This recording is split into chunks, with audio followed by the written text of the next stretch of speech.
سلامونه. دغه یو کتاب د سایکو سایبرنیټکس د یو چپټر د انګریډینټس اف سکسس ټایپ، یعنی هغه پرسنالټي چې کامیابی د هغې څه شاته څه رازونه یا څه انګریډینټس یا څه مواد پکې. نو د لیکوال چې د هغه خپله سکسس په څو برخو کې تقسیم کړي، لکه سکسس کې اس سنس اف ډایرکشن، انډرسټینډینګ یو، کریج، کمپیشن، اسټیم، سیلف کانفیډنس او سیلف اکسپټنس. نو دغه څو برخو کې د سکسس ټکی چې دغه ویشلی ده. نو دې کې به وایي تا ته ډېر زیات باید مهم وي چې ته چېرته روان یې.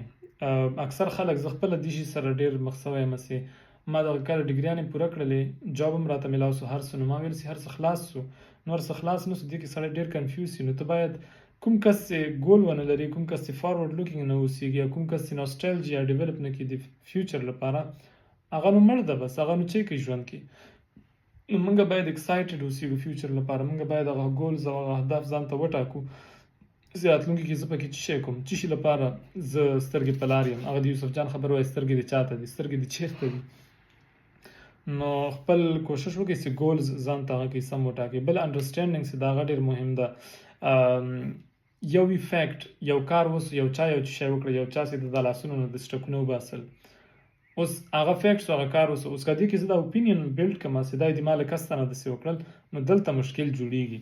نو دغه شي سره به ډېر پام کوئ چې خپل اوپینینز کوشش وکړئ هغه له فیکټس نه لرې کړئ، او بد فیکټس ځان ته پکې مه هغه کوئ، ځان نه پکې خبرې مه راړوئ. نو بد ګمان مه کوئ، دین هم موږ ته وایي. بل کریج ډېر زیات مهم ده. نو او کریج دې سره مطلب ستا فیت، ستاسې کوم ایمان یې هغه ډېر مهم ده تا لپاره. او بل اکشن باید ته واخلئ. ته چې اکشن وانخلئ، هغسې بس کاوچ پوټیټو یا کاوچ ایکسپریسو غوندې ناست یې، نو په دې شي نه کېږي. اکشن به اخلئ نو کریج به موږ کې راځي. په خپل ځان باندې شرط ووهئ.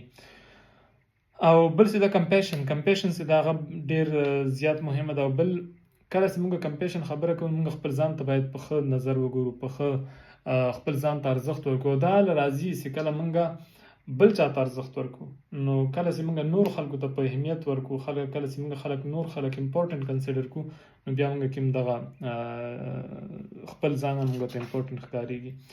اسټیم، نو هر څه نه وایي ټول نه خطرناک شی چې د هغه دلته لیکي سیلف ډس اسټیم ده.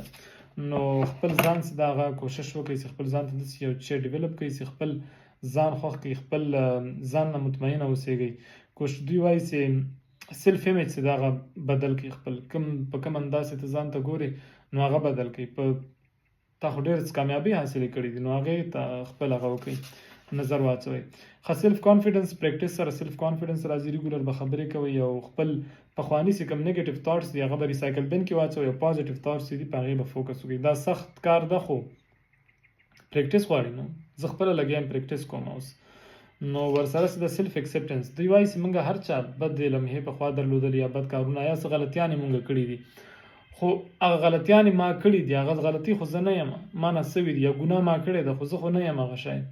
زه خو هغه یم چې مطلب زه اوس څه شی کوم، چې زه کوم شخصیت د ما ده، چې کوم د ما انر ویلیوز دي. نو هغه انګلیش کې وایي چې who were you before the world asked you who to be. نو موږ یو وخت یو شی وو، خپل هم یو سپانټینیسلی یو کار کوو، چې شی چې موږ ته په نظر راتلل هغه به م کول، هر څه لکه یو خپل زړه به م استعمالو، خپل سوچ به م استعمالو. وروسته چې کله دا سوشل میډیا راغلی ده، نو موږ کوشش کوو چې د لایک لپاره داسې خبرې وکړو چې هغه فیمس وي، خلک یې ومني. نو کوشش وکړئ دې شي نه زه خپل هم کوشش کوم چې ځان روباسم، او تاسو ته هم وایم چې کوشش وکړئ چې سیلف اکسپټنس، خپل ځان قبول کړئ چې څنګه ده همدغسې ده. نو خپل سیلف باندې خواري وکړئ. هغه وایي نو دای سیلف، قرآن کې وایي چې څوک د ځان معرفت کوي هغه د الله معرفت کوي. خپل ځان وپېژنئ او هیو ا ګوډ ډے، مزې کوئ، ژوند نه خوند واخلئ، او بس خپلو ورونو سره، خپل فیملی سره، خپل ماشومانو سره ښه وخت تېر کړئ. انجوای کړئ، کم وخته بس.